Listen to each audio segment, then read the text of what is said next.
सोचिए, शादी का माहौल है, जश्न, पवित्रता, एक नई शुरुआत। लेकिन क्या हो अगर वही शादी का मंडप एक खौफनाक मंच बन जाए? हिमालय की गोद में बसे एक गांव में ठीक ऐसा ही कुछ हुआ। कहानी के बीच से निकली बस ये एक लाइन सुनिए। देखते ही देखते पायल के हाथों का रंग काला पड़ने लगा। एक दुल्हन जिसके हाथों पर खूबसूरत मेहंदी होनी चाहिए थी, उसके हाथ काले पड़ रहे थे। आखिर ये कैसे हुआ और क्यों? और यहीं पर वो सवाल उठता है जो इस पूरी कहानी की जड़ है। क्या होता है जब कोई पवित्र रस्म, कोई पूजा पाठ किसी अनदेखी शक्ति को जगा दे? जब हमारी परंपरा ही हमारे डर की वजह बन जाए? तो चलिए इस कहानी को एकदम शुरू से समझते हैं। पहला हिस्सा, बेमनी में एक शादी। सब कुछ शुरू होता है वर्तिका के साथ, जो अपनी सबसे अच्छी दोस्त पायल की शादी के लिए हिमालय के एक बहुत दूर बेहद खूबसूरत गांव बेमनी जा रही है। तो वर्तिका बेमनी पहुंचती है और उसे लगता है कि वो किसी जन्नत में आ गई है। चारों तरफ पहाड़, हरियाली, और वो अपनी पहली पहाड़ी शादी देखने के लिए बहुत ज्यादा एक्साइटेड है। माहौल एकदम परफेक्ट है, जैसा किसी पिक्चर में होता है। लेकिन ये जो परफेक्ट तस्वीर थी ना, ये बहुत जल्दी टूटने वाली थी। कहानी का दूसरा हिस्सा, अशुभ स्थानीय रीति रिवाज। यहीं से वर्तिका को पहले इशारे मिलते हैं कि इस गांव में कुछ भी नॉर्मल नहीं है।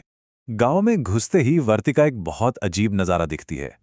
एक आदमी अपना सिर एक पेड़ पर बुरी तरह पटक रहा है। उसके माथे से खून भी बह रहा है। पर उससे भी ज्यादा अजीब था वहां के लोगों का बर्ताव। कोई उसे देख भी नहीं रहा, जैसे ये तो रोज की बात हो। फिर वो देखती है कि पंडित शादी वाले घर के चारों तरफ नमक का एक गोला बना रहे हैं। पूछने पर एक बड़ा ठंडा सा जवाब मिलता है, यहां शादी वाले घरों को ऐसे ही बचाया जाता है। पर किससे? और यहीं पर इस कहानी का असली डर सामने आता है।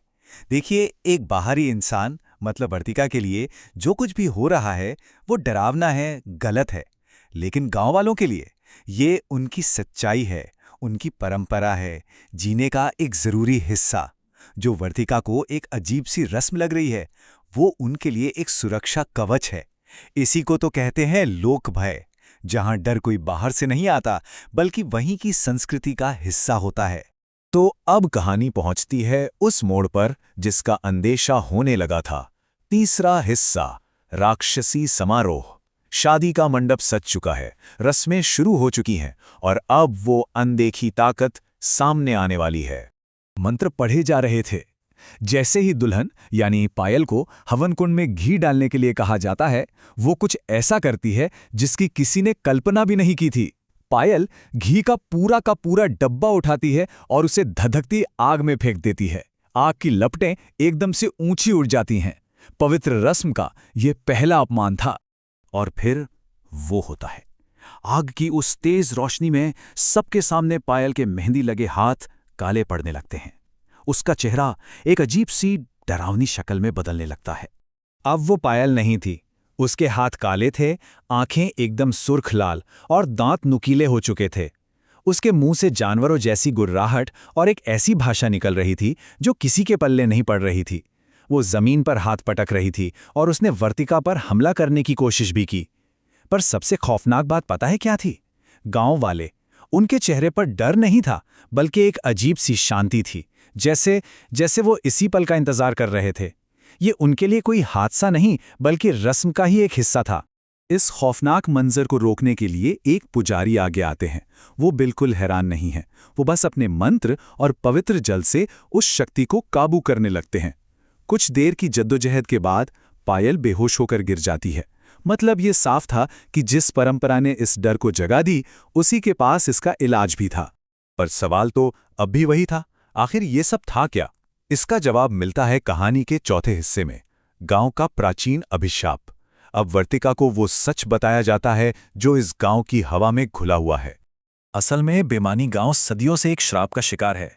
एक ऐसा श्राप जो बुरी आत्माओं को गांव के किसी भी इंसान के शरीर पर कब्जा करने की इजाजत देता है। पायल के साथ जो कुछ भी हुआ वो इस गांव के लिए कोई नई बात नहीं थी। ये तो यहां होता रहता है। और इस गांव के अपने नियम हैं जो किसी कानून की किताब में नहीं लिखे। पहला नियम, श्राप की वजह से यहाँ के लोग हमेशा खतरे में रहते हैं। दूसरा, नमक का वो घेरा ही उनका एकमात्र बचाव है। तीसरा, अगर उस घेरे में जरा सी भी दरार आ गई तो कोई भी बुरी आत्मा अंदर आ सकती है। और चौथा, एक बार कब्जा हो गया तो उसे छुड़ाने के लिए एक खास रस्म ही काम आती है। ये सिर्फ नियम नहीं है, इस गांव की सच्चाई है। और अब आता है कहानी का सबसे परेशान करने वाला हिस्सा, पांचवां भाग, प्रेत बाधा या उन्माद। क्योंकि असली डर उस भयानक घटना में नहीं, बल्कि उसके बाद के सन्नाटे में है। अगली सुबह वर्तिका को पता चलता है कि रात में ही पायल की शादी पूरी करवा दी गई थी और वो अपने ससुराल भी जा चुकी है, बिल्कुल ठीक ठाक। जब वर्तिका पायल को फोन करती है तो पायल ऐसे बात करती है जैसे कुछ हुआ ही ना हो। उसे उस रात का कुछ भी याद नहीं। जो वर्तिका के लिए जिंदगी का सबसे बड़ा खौफ था, वो गांव वालों के लिए बस एक आम रुकावट थी जिसे हटा दिया गया। वर्तिका उस गांव से तो निकल आती है, लेकिन एक सवाल हमेशा के लिए उसके साथ रह जाता है। क्या बिमनी गांव वाकई किसी पुरानी बुरी शक्ति के कब्जे में है, या ये सब बस उस जगह की कहानियां और लोगों का अंधविश्वास है जो इतना मजबूत हो गया है कि वह हकीकत लगने लगा है? इसका जवाब शायद किसी के पास नहीं, और शायद यही बात सबसे ज्यादा डराती है।